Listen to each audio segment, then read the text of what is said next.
transformar desde el ámbito jurídico nuestra sociedad en algo más positivo. Las personas desaparecidas nos faltan a todos y a todas. Juzgar con perspectiva de género. Sabe diferente la felicidad cuando es compartida. Cuando hablamos de derechos humanos, pues hablamos justo del respeto a la dignidad humana por sobre todo. Podcast AIDH. Hola, bienvenidas y bienvenidos a un episodio más del podcast AIDH, un espacio para reflexionar críticamente sobre la justicia, sobre el derecho y sobre todos los derechos humanos. Pero particularmente el día de hoy hablaremos de un tema central y desgraciadamente muy pocas veces explicado del derecho penal, que es la individualización de la pena y particularmente con un enfoque al contexto coahuilense.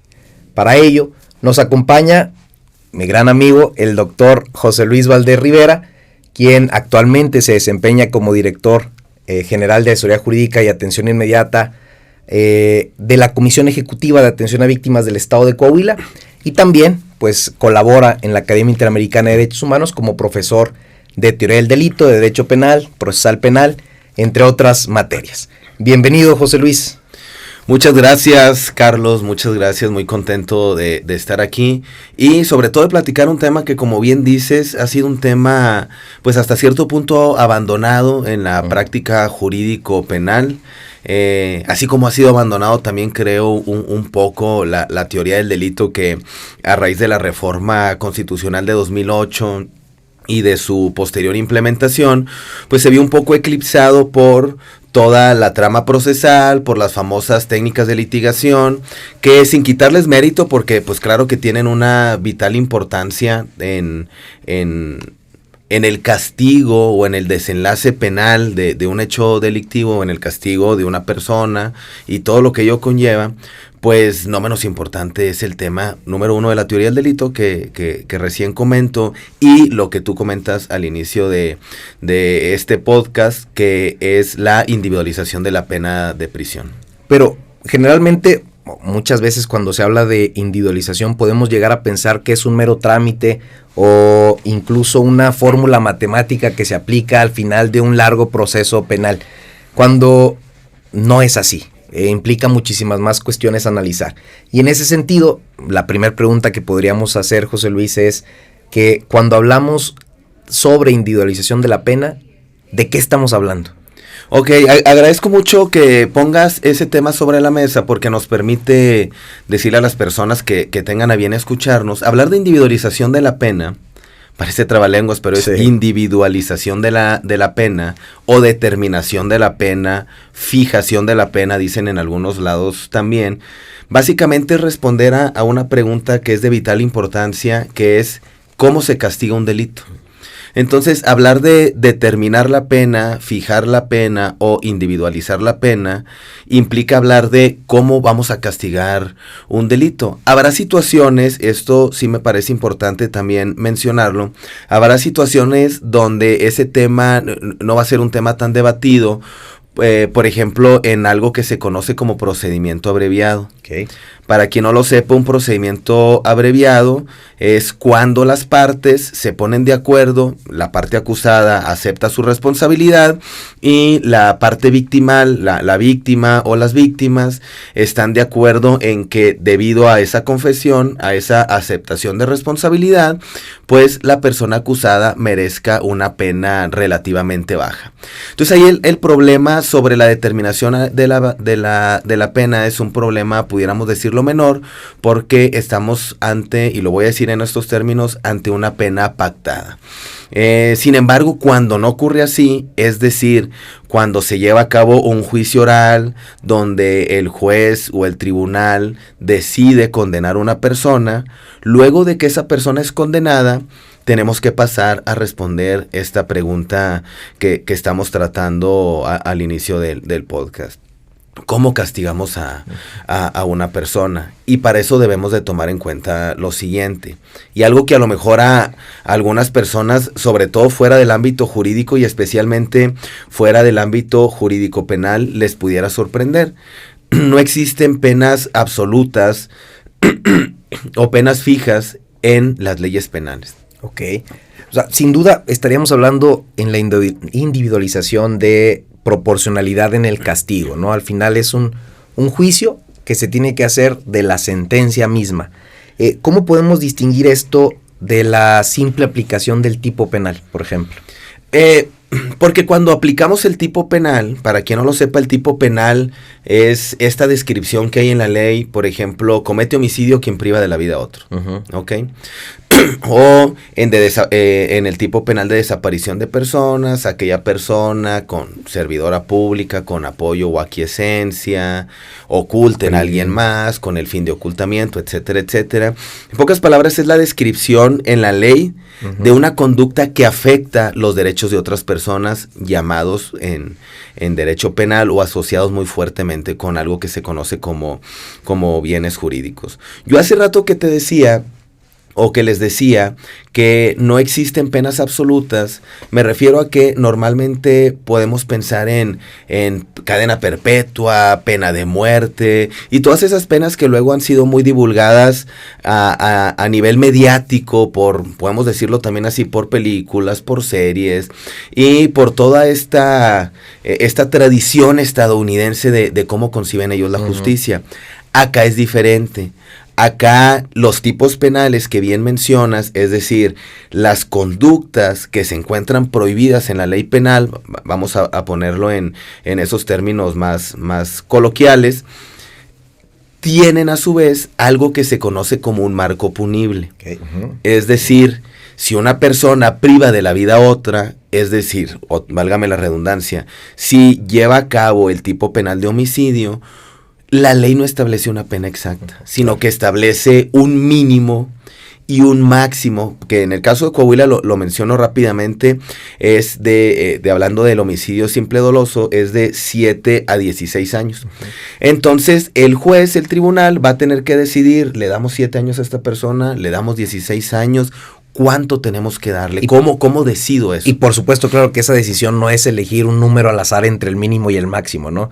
Y cómo pensar, o cuando llega a suceder, si es que sucede de esa forma, ¿por qué esto es problemático desde el punto de vista del derecho, de la justicia y de los derechos humanos? Pues el problema principal, creo yo, o la importancia principal, es que al fijar la pena el juez, tiene que hacerlo, utilizabas, si no escuché mal una palabra que es muy importante, tiene que hacerlo de manera proporcional o proporcionada al hecho delictivo. En otras palabras, hay tipos penales o hay conductas delictivas que pueden ser muy parecidas, pero si nos ponemos a ver con detenimiento, nos vamos a dar cuenta que guardan diferencias que van a hacer que merezcan más o que merezcan menos pena.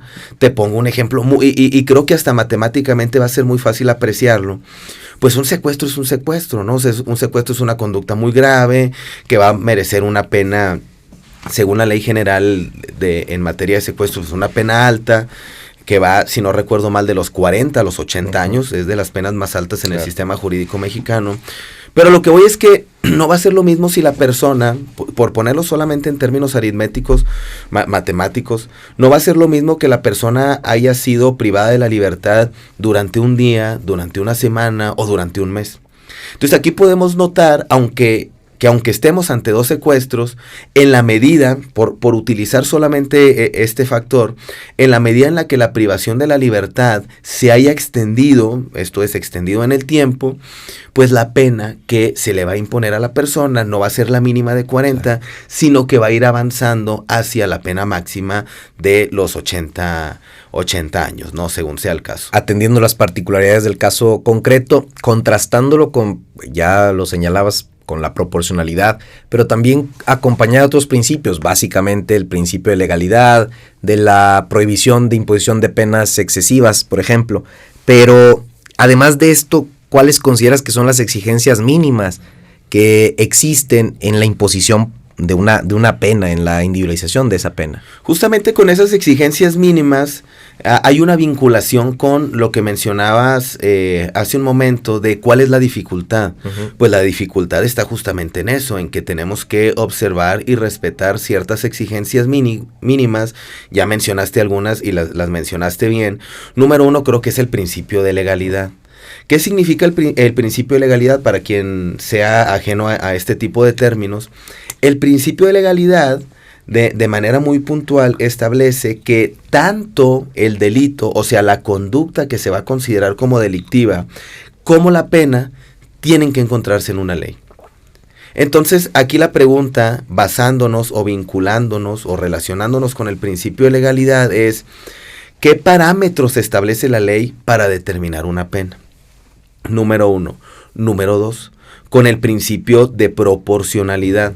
Este principio de proporcionalidad, que es relativamente, su positivización es relativamente nueva, me refiero a que recién se incorporó en el artículo 22 constitucional en 2008.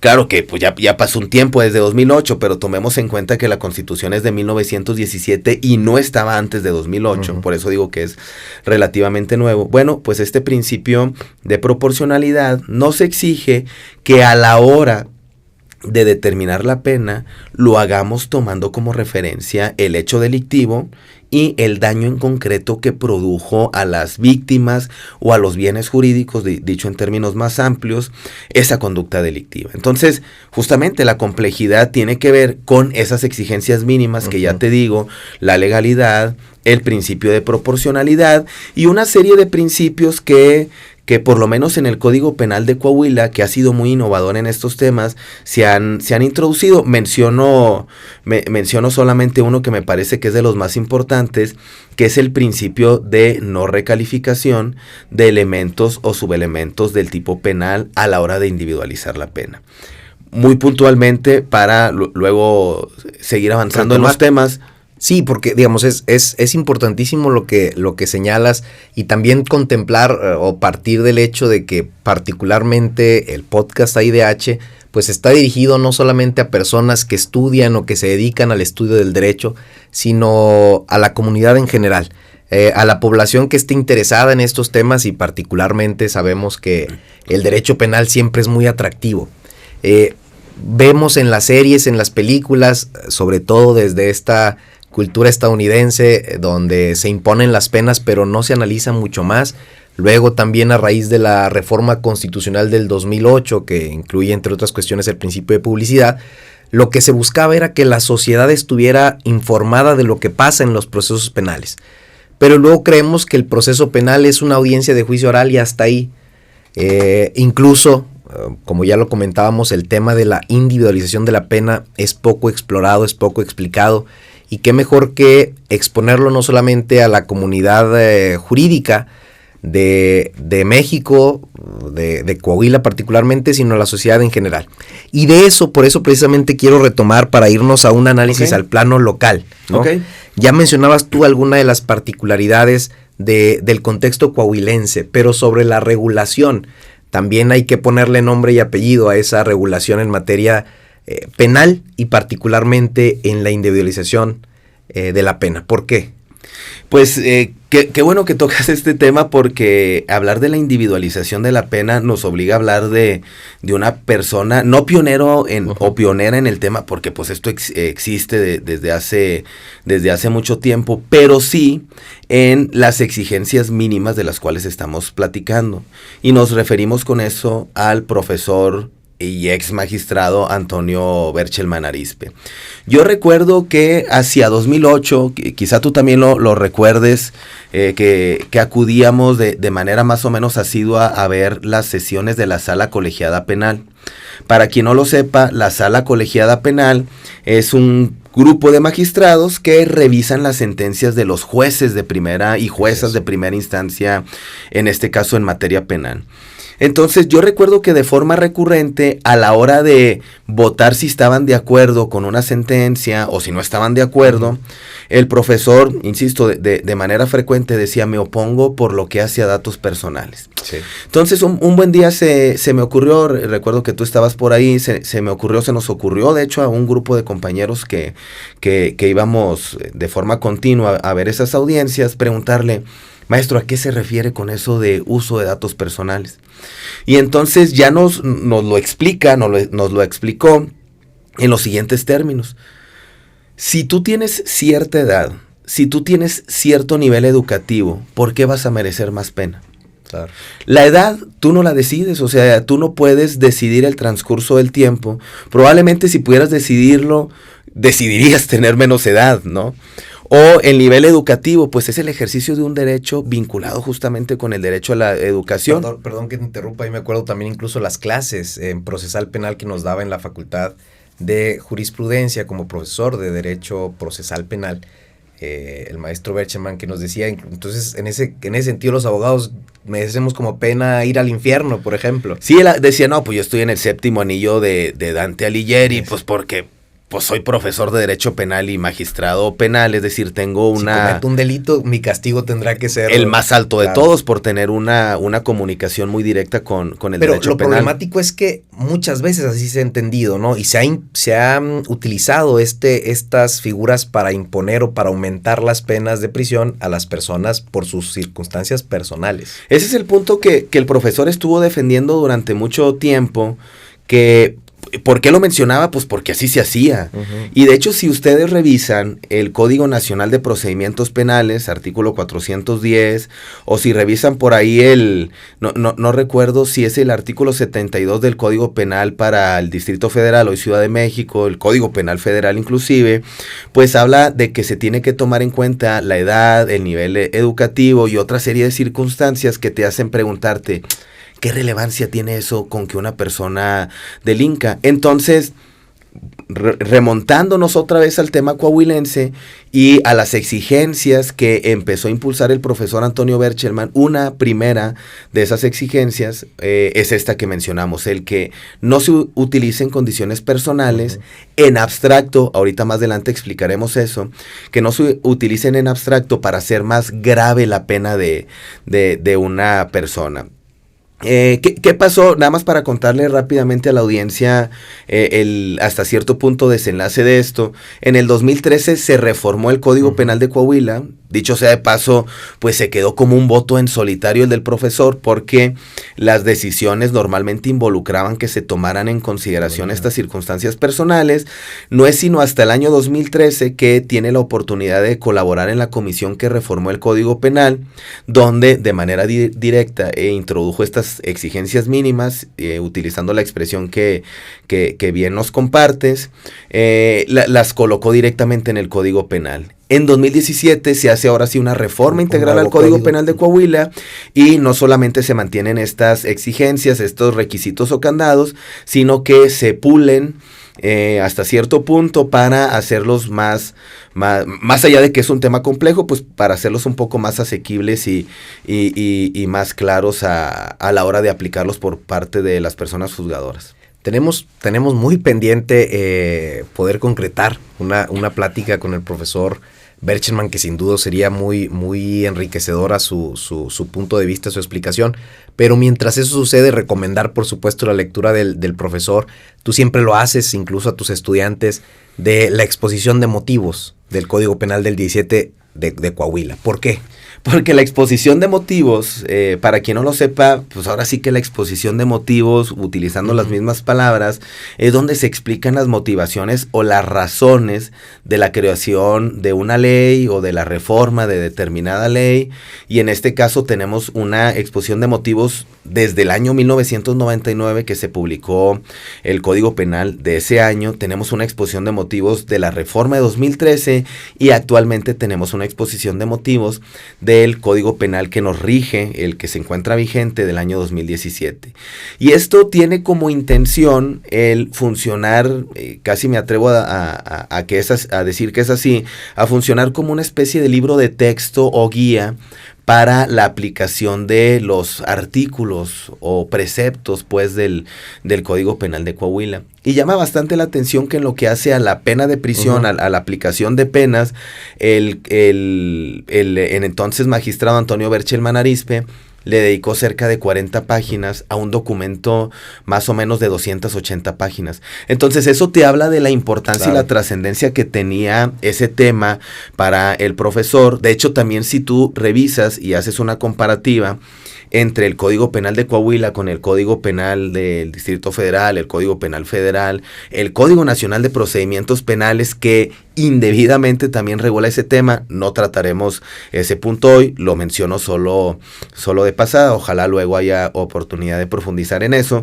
pero en estos 3 dispositivos, a diferencia del Código Penal de Coahuila, tratan ese tema de manera muy general, sí, iba a decir muy compacta, pero no, la realidad es que es de manera muy general en comparación con la forma en la que lo trata el Código Penal de Coahuila, que abarca pues no 1 ni 2 páginas, sino más de 10 páginas para tratar de dilucidar muchas de las cuestiones. Para empezar, que el Código Penal del 2017 tenga una exposición de motivos ya es relevante, pero en ese sentido la exposición se convierte en una especie de guía que pueden seguir las personas juzgadoras, por un lado.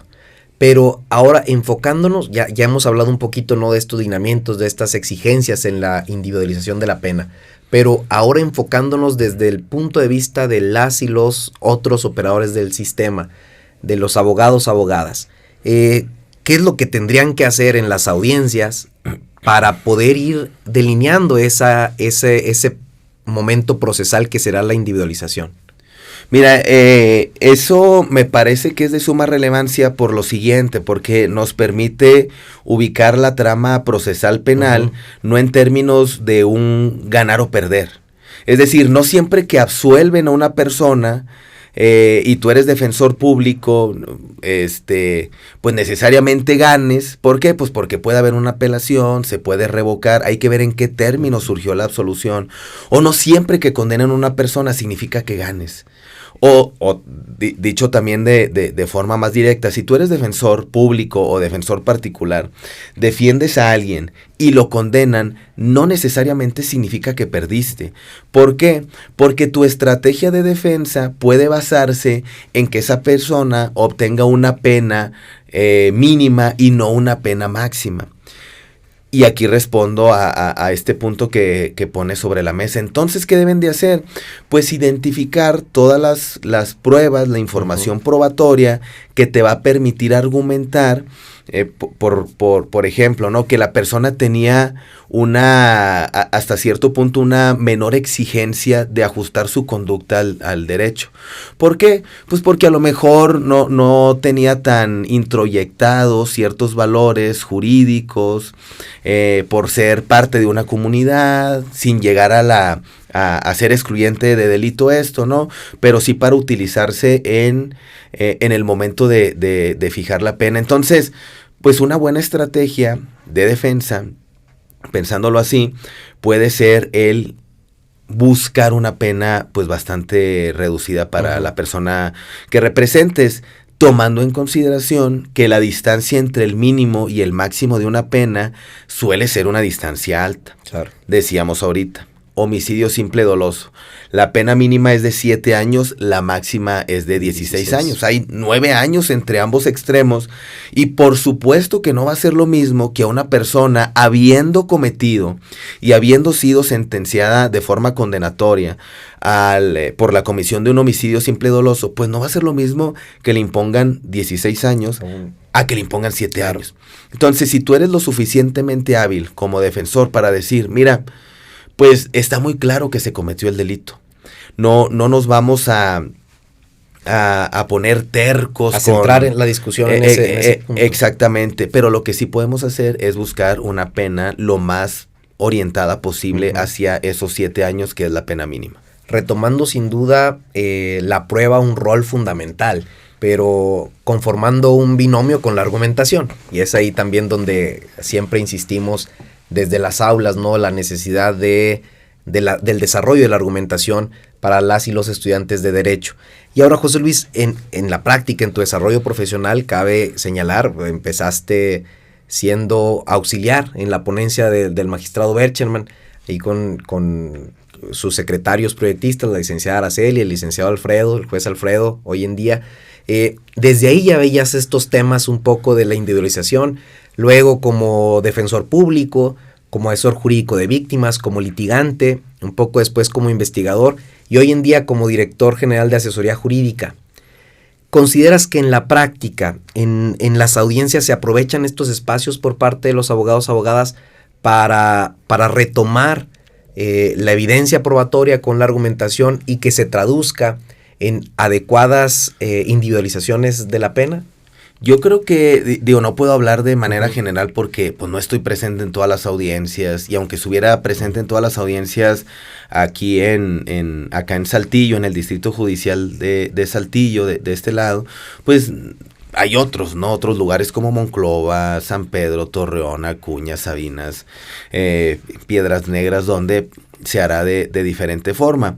Pero lo que sí me ha tocado ver es que la argumentación a la hora de individualizar la pena, sin decir que todos lo hagan así, porque no lo sé. Claro, no se puede generalizar. Pero que termina siendo muy redundante y se termina repitiendo mucho parte de los argumentos que ya se dijeron a la hora de condenar a alguien. Es decir, ya cuando estás en el momento de discutir sobre qué tanta pena merece una persona, pues ya para ese momento está claro que cometió un delito. Uh-huh. Ya no tienes que volver a argumentar sobre eso porque es algo sobre lo cual ya recayó una sentencia por parte de un juez o tribunal. Si no hubiera recaído una sentencia, no estarías hablando de la fijación de la pena. Me refiero a una sentencia condenatoria. Entonces, y para responder directamente a tu pregunta, yo creo que se pueden aplicar mejor los usos argumentativos en este momento procesal, y creo que en gran parte tiene que ver con una falta de conocimiento sobre cómo se individualiza la pena, qué tomamos en cuenta para decir si una persona merece más pena o merece menos pena. Que si me permites mencionarlo muy, muy rápidamente, y retomando parte de lo que mencionábamos ahorita, de los días que una persona duró secuestrada, el Código Penal de Coahuila, por ejemplo, dispone entre los diversos preceptos que hablan sobre la individualización de la pena, que se deberá tomar en cuenta los obstáculos que tuvo que vencer la persona para cometer el delito. ¿Por qué? Pues porque eso de cierta manera te habla de quizá una propensión a cometer el delito. Es como que tú tuviste ciertas llamadas para no llevar tu conducta hasta una instancia delictiva y las fuiste desatendiendo una por una. Entonces, tu esfuerzo, le pusiste mucho esfuerzo para delinquir, sí. Y el haberle puesto mucho esfuerzo a delinquir, eso te hace merecedor de más pena.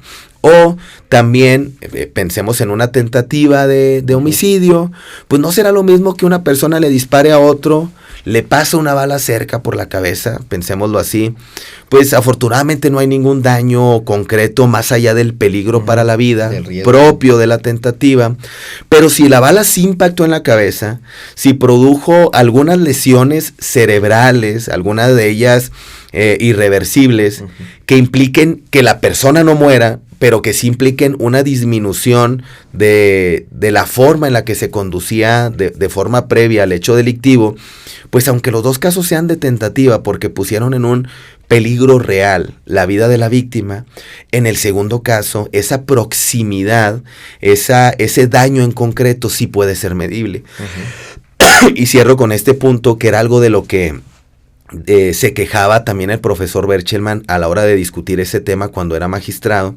Había la tendencia, por ejemplo, de decir, estamos ante un delito de homicidio, pero como el delito es de homicidio, tú mereces la pena máxima. Uh-huh.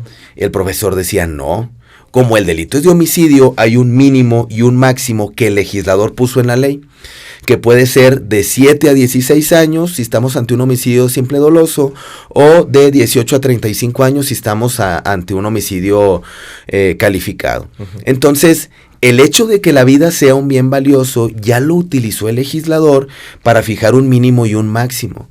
Cuando tú determines la pena, no puedes volver a utilizar los mismos... exactamente, sí. Los mismos parámetros. Y ahorita que mencionabas al juez Alfredo, yo recuerdo que él me lo explicó con mucha claridad cuando andaba por ahí queriendo aprender con ellos en la ponencia del profesor Berchelman. Me decía, mira, es como si tú tuvieras 10 pesos. Entonces vas a la tienda, completas una cosa de 10 pesos. No te puedes traer dos cosas de 10 pesos porque en la primera compra ya te lo gastaste. Sí. Acá es similar. Si ya utilizaste el grado de valoración sobre la vida al fijar un mínimo y un máximo, ya no lo puedes utilizar de nueva cuenta. Decir, es la máxima. O sea, además de que ya lo utilicé para fijar un mínimo y un máximo, lo voy a volver a utilizar para decir que es la pena máxima. Bueno, para cerrar rápidamente con este punto, es a lo que me refería cuando me mencionaba hace un momento de que el legislador coahuilense puso como exigencia mínima o como requisito: tú no puedes recalificar elementos que ya utilizaste para decir que algo es delito y volverlos a utilizar en la pena. Y este sería un claro ejemplo. Pues sí, la vida es valiosa, y como es valiosa, establecemos una pena mínima y alta, más alta que otros delitos, claro, pero no podemos volver a utilizarla para esto que ya mencionamos. Justificación para imponer una pena más. Y digamos, yo lo preguntaba, esta cuestión de la práctica, para hacer también un poco de conciencia, ¿no? Sin duda, la individualización de la pena es una exigencia que se hará a las personas juzgadoras, es la tarea de las personas juzgadoras, por supuesto, pero que también es responsabilidad o corresponsabilidad del resto de operadores del sistema. Para que el sistema tenga un éxito, pues es que también el resto de operadores intervengan en ese sentido o hacia la misma dirección, buscando ese éxito del propio sistema de justicia penal, y sobre todo para ver qué tan real es el impacto de la imposición de la pena después de la individualización, buscando los fines propios, o entendiendo los fines propios de la pena, ¿no? Y el ver en qué medida esto contribuye en la actualidad, por ejemplo, en la reinserción social, o si simplemente no hemos dejado de lado una idea retributiva de venganza y de castigo, ¿no? Sí, esto que mencionas y qué bueno que lo pones sobre la mesa, porque no nos pusimos de acuerdo. Pusimos de acuerdo.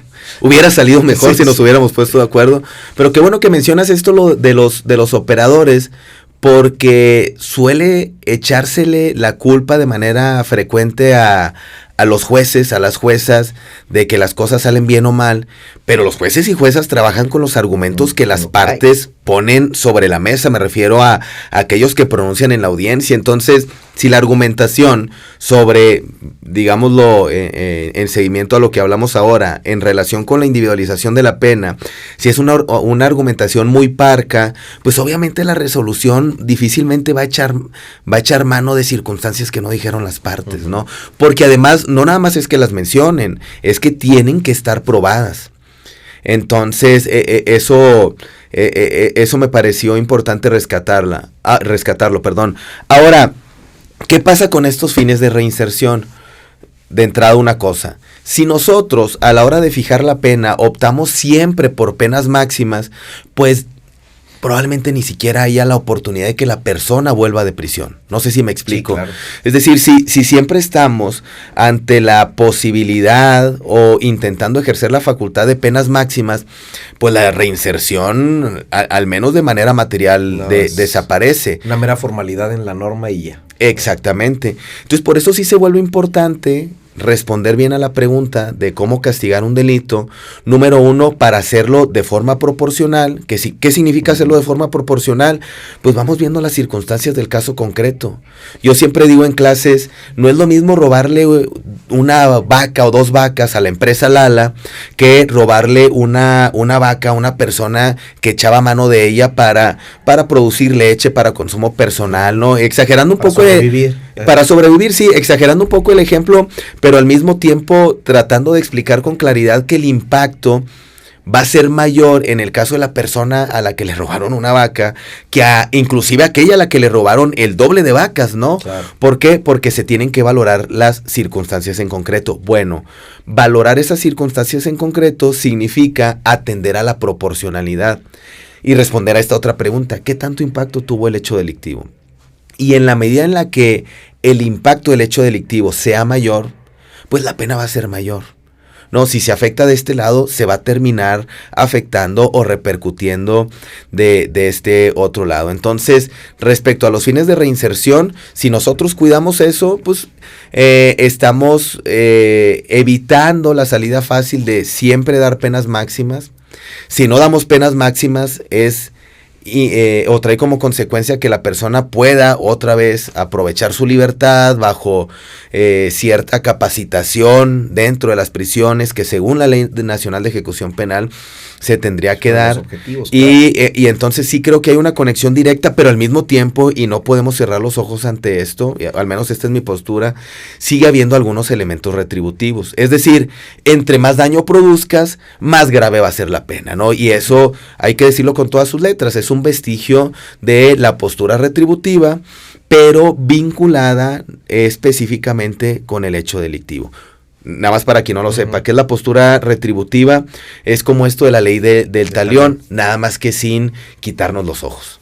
Sí. Un tema de venganza pura y dura. Exacto. Y yo lo señalo todo esto, la importancia, o retomo estas cuestiones de la individualización para tener mucha claridad. Un proceso penal no es solamente tener como objetivo que después del juicio haya una condena o haya una absolución, sino que después de la condena pues tendrá que hacerse un análisis sobre cuál es la pena más bien que se le va a imponer a una persona, ¿no? Partiendo de ese hecho o aterrizando, desmenuzando estas cuestiones que pueden llegar a pensarse que son muy complejas y a lo mejor lo son, en la práctica seguramente lo son, pero que es importante que tengamos contacto la mayoría de la sociedad, que lo entendamos y que nos interesemos por esto, como una en sí mismo una garantía del propio debido proceso, ¿no? Y a lo mejor aquí cabe hacer un pequeño comercial para un curso de alta especialización sobre individualización de la pena, en la que seguramente se detallarán muchísimo más a detalle estos temas. La academia de manera gratuita en las próximas semanas emitirá una convocatoria para que quien desee cursar o realizar más bien este curso de alta especialización lo haga. La intención es esa, que la mayor cantidad posible de las personas que formamos parte de la sociedad nos enteremos de estos temas, los conozcamos, los critiquemos, pero de manera consciente e informada, y eso es creo muy, muy valioso, ¿no? Partiendo por supuesto del hecho de recordar que la individualización de la pena no es un favor que se le hace a las personas condenadas, sino es una exigencia constitucional. Sí, la intención de la plática, como bien lo mencionas, pues es abrir este espacio de reflexiones sobre un tema que también mencionaste bien al inicio, ha quedado un poco empolvado por otros temas que también son importantes, pero que, insisto, no le quitan importancia a esto. Al final de cuentas, ¿qué tanto tiempo va a pasar una persona en la cárcel? Depende de cómo se fije la pena. Una persona puede ser condenada, sí, pero la decisión de qué tan condenada o cuánto tiempo va a estar en prisión, pues depende de una discusión muy, pues a veces sí muy técnica y no por ello menos importante, como es la que se da en este espacio de la individualización de la pena de prisión. Sin duda, señalar, ¿no?, que la individualización como exigencia constitucional, pero como, nuevamente lo repito, como garantía, una garantía, una protección frente al poder punitivo del Estado, esta facultad que tiene el Estado de castigar a quien no se ajuste a las normas. Por eso la importancia, por eso la necesidad de platicar sobre individualización, aquí de manera general, en un curso especializado, ya profundizar un poco más sobre las bases, sobre los alcances, sobre los principios, reiterar la invitación para quien así lo decida, pero por lo pronto, José Luis, sobre el tema de la individualización de la pena, ¿algo que desees agregar? Sí, solamente a manera de recapitulación, porque abordamos a vuela pluma muchos temas y pues sí merecen un tratamiento aparte que será parte inclusive de este curso de alta especialización, de alta formación, específicamente sobre el tema de la individualización de la pena. Decir, número uno, que es un tema importante, especialmente para los coahuilenses, porque pues nuestro Código Penal es el más acabado, el más sofisticado respecto a la forma en la que se debe fijar la pena de prisión. Y para muestra, pues ahí está el Código Penal, lo pueden comparar con los códigos penales de otras entidades. Coahuilenses, sintámonos orgullosos de tener una legislación tan de avanzada y tan sofisticada, y eso que es un código de hace 9 años, o sea, no es como que lo publicaron el año pasado, ¿no? Pero sigue siendo un código penal de de avanzada. Número 2, decirle a la gente sobre todo que los delitos no se castigan o en la ley no vienen penas fijas, no dice si tú cometes homicidio te van a dar 11 años, ¿no? Se le da una oportunidad a los jueces para que entre un mínimo y un máximo decidan qué tanto va a castigar a la persona. Número 3, parte de las exigencias mínimas que se contienen en la legislación coahuilense es que no se utilicen las condiciones personales en abstracto para fijar la pena. ¿Por qué? Porque eso trastocaría la dignidad humana de estas personas. Yo no elegí la edad que tengo, o sea, yo quisiera tener menos edad o haber nacido en otro lugar, etcétera, etcétera. O que tiene que ver mi educación con qué tan culpable o qué tanta pena. Contra, exactamente. Que yo me haya querido preparar, estudiar. Y deliberadamente, porque esto sí no lo expliqué, deliberadamente digo en abstracto, porque habrá ocasiones donde sí se puedan utilizar. En abstracto, ¿qué tiene que ver que una persona sea taxista o maneje alguna de estas plataformas de transporte para darle más pena? Nada. Pero si utilizaba el taxi o utilizaba su vehículo, pensemos, para robar o para cometer delitos de abuso sexual, claro que tiene que ver, está utilizando la confianza que las personas depositan en la profesión que practica para cometer delitos. ¿Qué tiene que ver que una persona sea contador en un homicidio? Nada. Pero si esa persona que tiene conocimientos contables lo utiliza para temas de fraude, para temas que tienen que ver con administraciones fraudulentas, ahí sí va a tener repercusión. ¿O qué tiene que ver que sea una persona médico? Nada, a menos que utilice el ejercicio de la medicina para cometer el delito. Entonces, a eso nos referimos cuando decimos que en abstracto las circunstancias personales no se deben de tomar en cuenta, pero sí son aprovechadas para cometer el delito. Ahí entonces sí van a poder ser tomadas en cuenta. Número 4, ¿no? El tema de no recalificar elementos del delito a la hora de determinar la pena. ¿A qué nos referimos con esto? Que si hay algo que ya se valoró para establecer el mínimo y máximo, como por ejemplo digamos, no, pues es que la libertad es bien importante, sí, tan importante es que la persona va a tener una pena entre 40 y 80 años. Pero luego si va a merecer hasta los 80 años, pues vamos valorando qué tanto en el caso concreto privaron de la libertad a otra persona. ¿Por qué? Porque esa pérdida de la libertad es graduable. ¿Graduable en qué? O tomando como referencia que los días que la persona pasó privada de la libertad.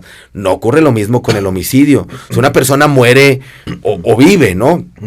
Pero no puedes decir, como murió mucho, le vamos a dar más pena, pues porque la persona que murió, o que sufrió un homicidio, pues sufrió un homicidio y ya, ¿no? Y pues ya finalmente invitarles a que estén atentas a este curso que se está trabajando desde la Academia Interamericana de Derechos Humanos, y también invitarles a leer la exposición de motivos. Son alrededor de 40 páginas que hablan sobre este tema.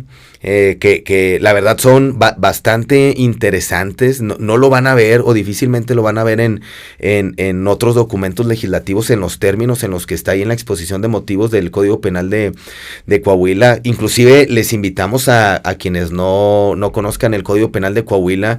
Es un Código Penal de avanzada. Y creo que parte de la bandera de avanzada que ondea más fuerte dentro del Código Penal de Coahuila es lo que respecta a la individualización de la pena, y en gran medida gracias al profesor Antonio Berchelman Arizpe, que pues fue uno de los principales colaboradores en la elaboración de este código. No sé si tengas un tema más que se nos haya quedado pendiente. No, solamente reiterar esto, ¿no? Que el análisis que hemos hecho de manera muy general, como lo comentas, pues nos permite evidenciar que la individualización de la pena no es una cuestión tan sencilla, no es un mero cálculo matemático, no es una mera decisión al azar. Y también lo que comentas, la invitación que haces para otras personas de otros estados de la República que deseen analizar o darse una leída al Código Penal de Coahuila, pues reiterar también la invitación a este curso, que no es exclusivo para las personas coahuilenses. Para quien desee cursarlo, la invitación es abierta, es gratuita. Un curso que está siendo dirigido por el magistrado Luis Efrén Ríos Vega, pero por supuesto con el acompañamiento del profesor Antonio Berchelman Arizpe, lo cual da mucho sostén académico, profundo, teórico de este curso, conociendo por supuesto los lineamientos que ya impulsó desde hace mucho tiempo el profesor Antonio Berchelman aquí en Coahuila en la exposición de motivos. Por eso solamente reiterar la invitación y agradecerte, José Luis, por haber participado en este episodio. No, nada que agradecer. Es un tema que mencionabas tú al inicio. He tenido, pues no sé si por accidente o al principio por accidente y después por gusto, un contacto muy cercano desde que estuve por ahí con el profesor Antonio Berchelman en la ponencia, tratando de aprender. Luego en Defensoría Pública, mi tesis de maestría, pues, también tiene que ver con este tema de la individualización, y es un tema que siempre me ha parecido muy interesante y que estoy seguro que a más de una persona, sobre todo del gremio jurídico y más aún del gremio jurídico penal, le va a parecer interesante.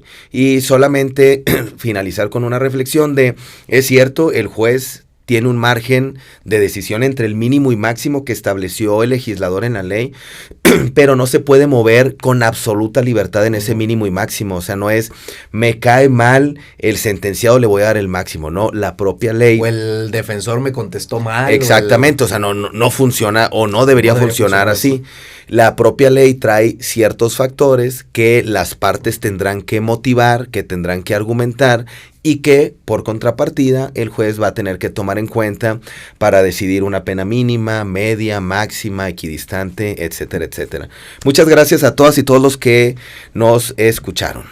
Al contrario, muchas gracias, José Luis, y pues esperamos saludarnos en el curso y también agradecer y señalarte que estamos muy contentos de que sabemos que impulsas estos temas en el estudio de las y los estudiantes de la licenciatura en Derecho con perspectiva en Derechos Humanos de la Academia IDH. Entonces este será también una herramienta que podrán utilizar, analizar.